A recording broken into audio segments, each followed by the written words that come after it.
Zar je Zoran Đinđić predlagao kandidate 10 dana pre sednice vlade? Zar je Vojislav Koštunica to radio? Zar je Mirko Cvetković to radio? Postoji jasna utvrđena procedura, a to je da predsednik vlade predlaže sastav vlade na sednici vlade koja je zakazana za određeni dan.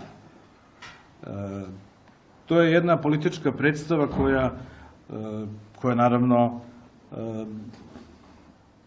želi da skrene pažnju sa nečeg drugog, a to je da je zaista rekonstrukcija vlade obavljena na temeljan način, došlo je do promene sastava koalicije, a sa druge strane veliki broj predloženih kandidata nisu isključivo partijski kadrovi, već su stručnjaci iz pojedinih oblasti, a isto tako se zalažem i da ljudi koje partije predlažu kao svoje kandidate iz partijskih struktura i rukovodstva takođe moraju da budu stručni ljudi koji će imati i odgovarajuće sposobnosti da rukovode ministarstvima.